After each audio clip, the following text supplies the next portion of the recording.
बुखार जब किसी को आता है तो कुछ टेल टेल सिम्टम होते हैं। जाड़ा लगकर, बहुत तेज जाड़ा लगकर बुखार आना और तीसरे दिन बुखार आना, उमूमन ये मलेरिया का सिम्टम होता है। एक दिन बिल्कुल बीच में पेशेंट ठीक है और थर्ड डे उसको बुखार आ रहा है। एक बहुत रेयर वैरायटी होती है मलेरिया की, बहुत रेयर, हमको जानना चाहिए क्योंकि हम एकेडमिक डिस्कशन कर रहे हैं। उसको ब्लैक वाटर फीवर कहते हैं।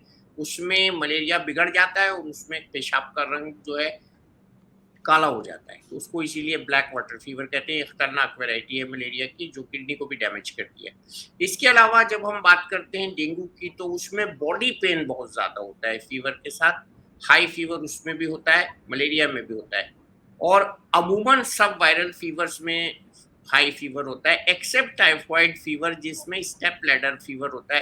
पहले दिन 98, 99, फिर दूसरे दिन 99, 100, फिर 100, 1, 2, 3, 4। तो टाइफाइड के फीवर में इसको हम स्टेप लैडर फीवर कहते हैं। लेकिन जो आम तौर पर बुखार होते हैं, हमको बहुत पहले पढ़ाया जाता था और अब भी पढ़ाया जाना चाहिए कि जाड़ा लगकर बुखार आने के कॉमन जो कॉजेज होते हैं, उसमें वायरल बुखार के अलावा यूरिनरी ट्रैक्ट इन्फेक्शन भी होता है।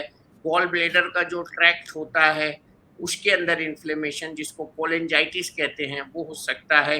यूरिनरी ट्रैक्ट, मलेरिया, फाइलेरिया और कोलेंजाइटिस और कहीं बॉडी में पस या एब्सेस बनना, ये 5 बड़े इंपॉर्टेंट कॉजेज़ होते हैं जाड़ा लगकर बुखार आने के। और गाँव में इसको कहते हैं जूड़ी बुखार, जाड़ा लगा और बुखार आया।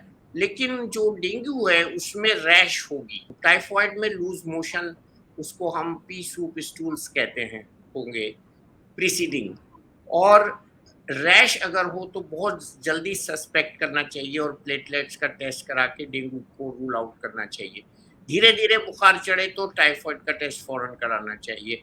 शिद्दत के साथ बुखार चढ़े, हड्डियों में बहुत ज़्यादा नाकाबिले बर्दाश्त दर्द हो तो हमको डेंगू सस्पेक्ट करना चाहिए। हड्डियों में कम दर्द हो, मसल्स में ज़्यादा हो तो जनरल वायरल फीवर सस्पेक्ट करने चाहिए।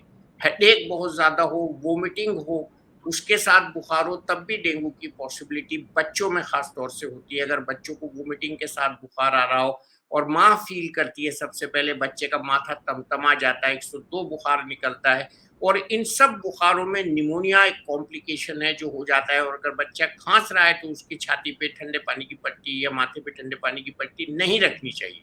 उसको थोड़ा मॉडरेटली कूल्ड रूम में रखना चाहिए और गर्म कमरे में नहीं रखना चाहिए बच्चों को, नहीं उनको कंबल उड़ाने चाहिए। बहुत से लोग कहते हैं कंबल डाल दीजिए, बुखार आ रहा है जाड़ा लग के, उससे और बॉडी का जो है वो डिस्टर्बेंस होता है मेटाबॉलिज्म। बुखार को आने देना चाहिए।